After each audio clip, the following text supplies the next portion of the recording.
Voilà, donc dans cette troisième vidéo du chapitre 4, on va voir comment on peut se servir des lois de Newton, enfin une des lois de Newton, pour étudier le mouvement d'une chute libre dans le champ de pesanteur. Alors, petit dessin humoristique, mais qui rappelle un élément historique de cette étude-là. Vous reconnaissez la tour de Pise parce que le premier à avoir étudié sérieusement la chute des corps dans le champ de pesanteur, c'est Galilée, et il a travaillé effectivement sur la tour de Pise, qui est, par son côté penché, assez pratique pour lâcher des objets depuis des hauteurs importantes. Alors, qu'est-ce que la chute libre? On va dire qu'un système est en chute libre s'il n'est soumis qu'à son propre poids. Ça suppose que dans les expériences qu'on va étudier, on va négliger les frottements de l'air, par exemple, avec l'objet qu'on a jeté. On va dire que c'est valable dans un certain cadre, notamment si on n'atteint pas des grandes vitesses. Au-delà, par exemple, si on étudiait un sauteur qui saute d'un avion pour faire justement ce qu'on appelle de la chute libre, qui n'en est pas réellement, là on ne pourrait pas négliger les frottements de l'air, donc ce qu'on va dire là ne serait pas valable. Donc pas de frottement, que le poids. Ce qui est très important de retenir dans cette vidéo, c'est la méthode qu'on va mettre en place pour étudier ce type de mouvement, parce que cette méthode, on va la réutiliser plusieurs fois dans d'autres situations. Cette méthode, elle utilise la deuxième loi de Newton, et donc on va voir comment est-ce qu'on l'utilise. Première étape, il faut décrire le cadre de la démarche. Donc là, on va dire que à t égale 0, on lâche un objet qui s'appelle m et qui a une masse petit m, et on veut étudier son mouvement. Ça, c'est le cadre de l'étude. Qu'est-ce qui est important de remarquer? C'est qu'il y a le t égale 0, c'est le début du mouvement. Donc là, on est dans la notion de référentiel, hein, c'est le cadre temporel. Et puis, il y a le mot lâche. Lâche, ça veut dire que on se contente de lâcher l'objet, c'est-à-dire on ne lui communique pas de vitesse au départ. La chute va lui faire prendre de la vitesse, mais au départ, l'objet, il est simplement lâché, donc sans vitesse. Première vraie étape donc de la démarche, on définit le système et le référentiel. Ici, donc le système, c'est l'objet M, et le référentiel, puisqu'il chute sur Terre, que cette chute ne va pas durer très longtemps, un référentiel terrestre, pourra être supposé comme galiléen et donc est tout à fait adapté à l'étude de ce mouvement. Deuxième étape, on va faire le bilan des forces extérieures qui s'appliquent sur le système. Et vu qu'on est dans le cas d'une chute libre, c'est très rapide, il n'y a que le poids qui va s'appliquer à l'objet qui chute.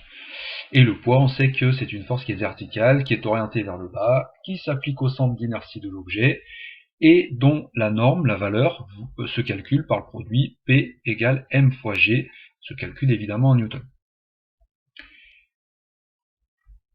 Étape suivante de la démarche, eh bien on va appliquer la deuxième loi de Newton, c'est-à-dire somme des forces extérieures égale m fois l'accélération du centre d'inertie du point M, comme on l'avait vu donc dans la vidéo précédente. La somme des forces extérieures, il n'y en a qu'une, c'est le poids. On peut donc écrire que somme des forces extérieures, on le remplace par P, et que P c'est mg. G étant le vecteur intensité de pesanteur terrestre, c'est-à-dire qui permet d'avoir les caractéristiques du poids vertical, vers le bas, qui vaut 9,81 newton par kilogramme, et qui permet donc de calculer le poids en faisant P égale m fois g. Égale ma, donc ça c'est l'application de la deuxième loi de Newton, et donc on se retrouve avec une équation assez simple, c'est que les masses se simplifient, et que l'accélération de cet objet qui va chuter, donc l'objet hein, c'est le mignon, m, vaut g, a égale g. L'accélération que va subir le point M, c'est l'intensité de pesanteur terrestre. C'est pour ça d'ailleurs que cette intensité de pesanteur terrestre, parfois dans les livres, on voit qu'elle s'appelle accélération de pesanteur terrestre, parce qu'en fait elle correspond à l'accélération que va avoir un objet qui chute dans le champ de pesanteur terrestre. Cette accélération est donc verticale, vers le bas, et égale à 9,81. C'est donc un mouvement pour lequel le vecteur accélération est constant. Et ça, on l'a vu dans la première activité de mécanique, un mouvement dont le vecteur accélération est constant est un mouvement rectiligne uniformément accéléré. Donc c'est ce qu'on va obtenir, on sait à l'avance qu'on va obtenir un mouvement rectiligne uniformément accéléré. On va maintenant un peu détailler les caractéristiques de ce mouvement.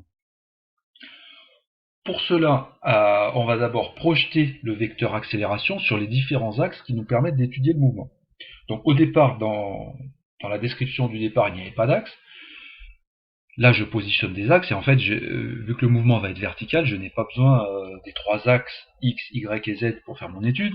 J'ai simplement besoin d'un axe Z vertical. J'aurais pu choisir qui s'appelle Y.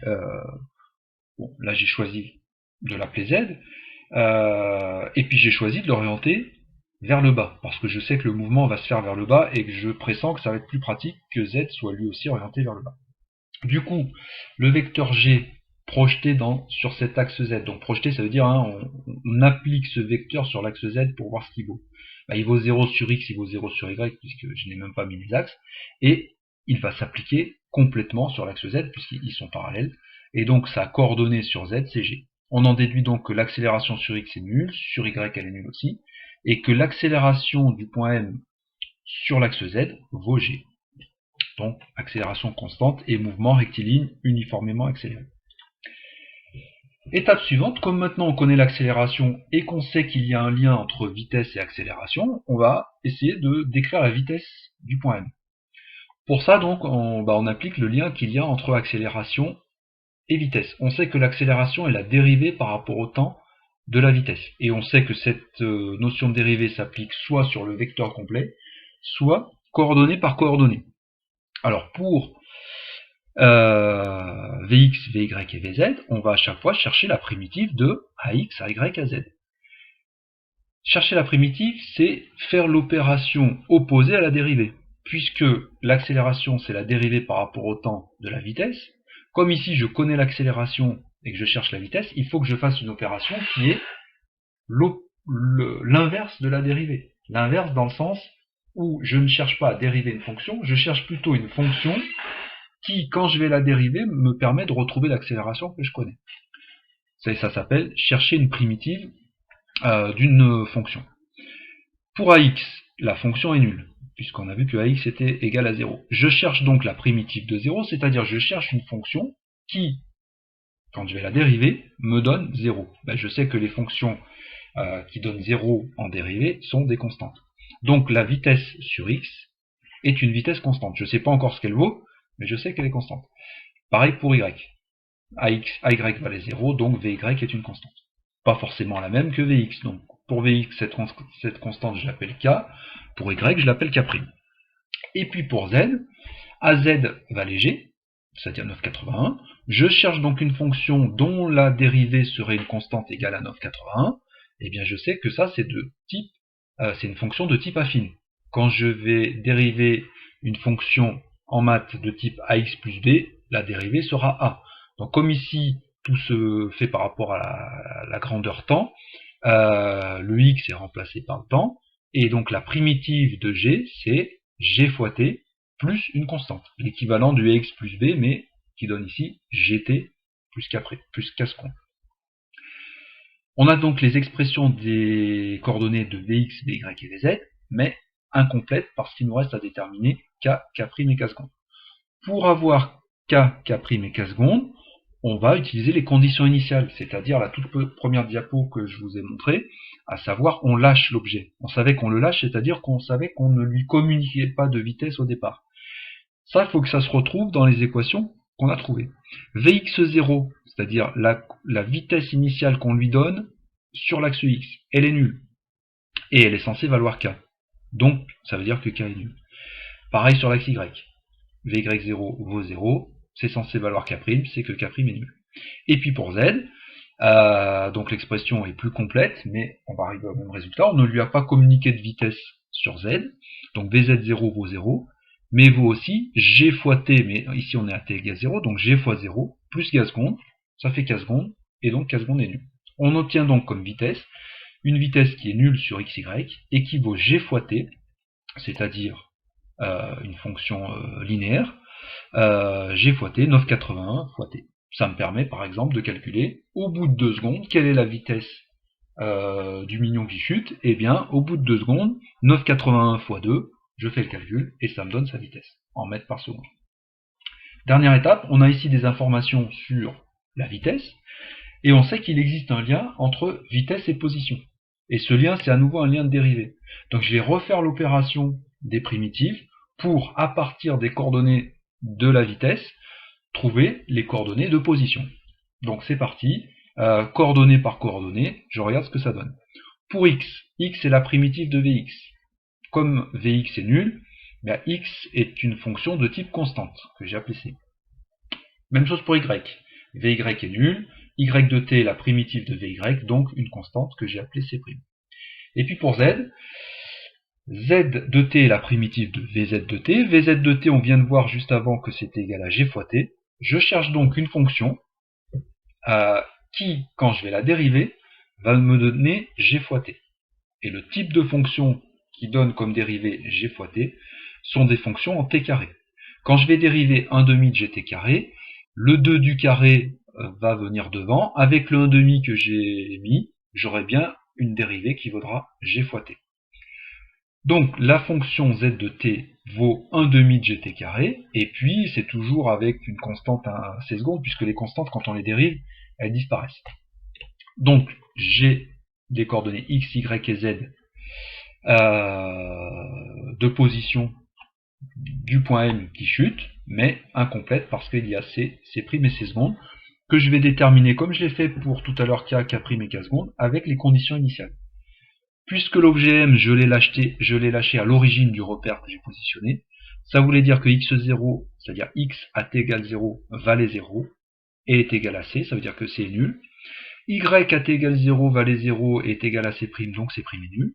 Et Z0 valait 0, c'est la condition initiale, vaut 1 demi de gt carré avec t égale 0, donc 1 demi de g fois 0 au carré, d'après l'équation que j'ai, plus c secondes, ça veut dire que c secondes est nul. Et j'obtiens là les coordonnées au cours du temps de position du point M. X est nul, Y est nul, et Z de t vaut 1 demi de gt carré. Le mouvement qu'on obtient est donc rectiligne, puisqu'il ne se passe rien sur X, rien sur Y, tout sur Z, donc rectiligne.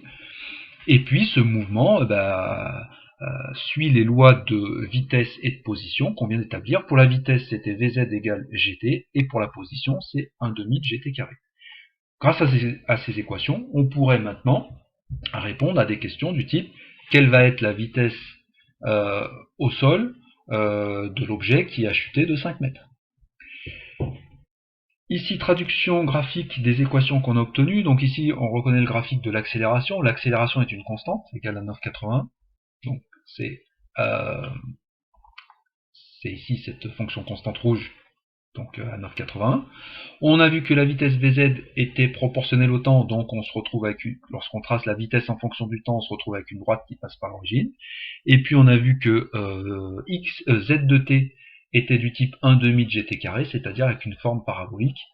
Plus le temps augmente, plus la distance parcourue augmente fortement. Double aspect parabolique de cette courbe. Voilà pour la méthode que l'on pourrait appliquer de nouveau avec des conditions différentes. On pourrait avoir lâché l'objet depuis une hauteur qui vaut h. Ça se retrouverait dans les équations. On aurait pu lui communiquer une vitesse vers le haut ou vers le bas dès le départ. Et ça aussi, on l'aurait trouvé à travers les équations, notamment au niveau des constantes, des conditions initiales qu'on a étudiées. On verra ça dans les exercices.